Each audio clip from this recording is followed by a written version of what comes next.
Nina is standing outside a glass conference room, waiting for a performance review.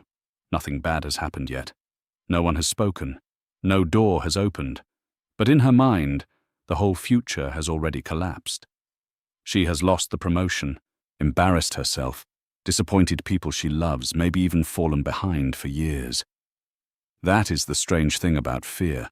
The event is still in the future, but the suffering has already arrived in the body. The Stoics thought this mattered, not because they wanted people to become cold, but because they noticed how often the mind turns possibility into certainty. We rehearse disaster without meaning to, and then call that realism. Today, people often call the Stoic version of this exercise negative visualization. The basic idea is simple. You briefly imagine a loss, setback, or inconvenience before it happens, not to make yourself miserable, but to become less fragile and more awake to what you still have. This fits the wider Stoic project. Stoicism treated philosophy as training for life, and our clearest surviving sources come from Roman Stoic writers such as Seneca and Epictetus. Epictetus repeatedly tells students to prepare the mind for ordinary disruptions instead of being shocked by them, and to distinguish between what belongs to our choice and what does not. Plato.stanford.edu, https://plato.stanford.edu/archives/sum 2024/entries/stoicism/UTM_source =UPNI. So this is not expect the worst as a personality type. It is closer to emotional rehearsal with a moral purpose. Most anxiety feeds on vagueness. The feared thing remains a fog. Your mind says, if this happens, everything falls apart, but it never slows down enough to ask, what exactly would happen next? What would still remain? What part of the situation would be painful, and what part is only wounded pride? Negative visualization interrupts that blur. You imagine the missed opportunity, the delayed flight, the broken phone, the job you do not get. Then you keep going one step further than panic usually goes. You ask, if that happened, what would still be in my power, my honesty, my ability to adapt, my capacity to live more simply for a while, my duty to act well anyway? For the Stoics, the point was not that loss is pleasant. The point was that loss is easier to face when it no longer arrives as a stranger. Seneca gives one of the clearest images of this mindset. He advises setting aside a few days for rough clothing and cheap food, then asking, in effect, is this the condition that I feared? He says the soul should toughen itself before harder days arrive, the way a soldier trains before battle.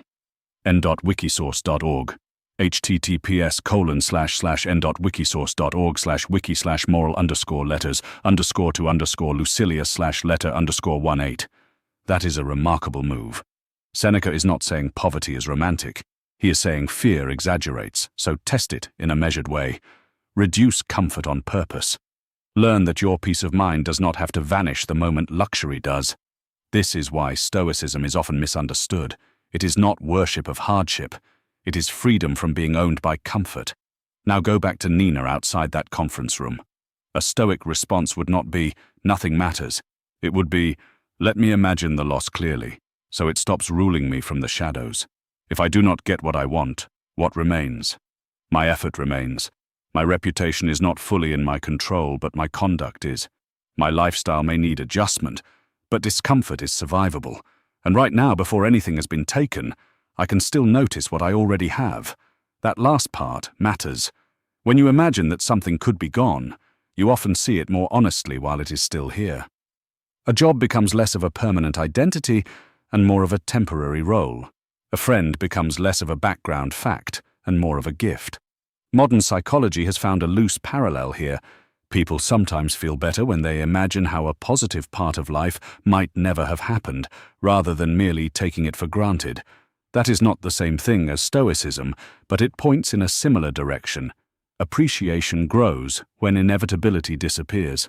pmc.ncbi.nlm.nih.gov https://pmc.ncbi.nlm.nih.gov/pmc2746912/?UTM_source=UPNI. Here is a simple version you can actually use. Once a day, choose one ordinary good. Your home, your health, your partner, your morning routine, even the quiet of one uneventful evening. For 60 seconds, imagine it interrupted or absent, not dramatically, just honestly. Then ask 3 questions. If this changed, what would still remain in my power? What would I need to do next? And what deserves appreciation today before life reminds me by force? That is the Stoic gift inside negative visualization. Not darkness for its own sake, but perspective. Not fear for fear's sake, but steadiness. A way of meeting change before change arrives, and of loving the ordinary while it is still in your hands.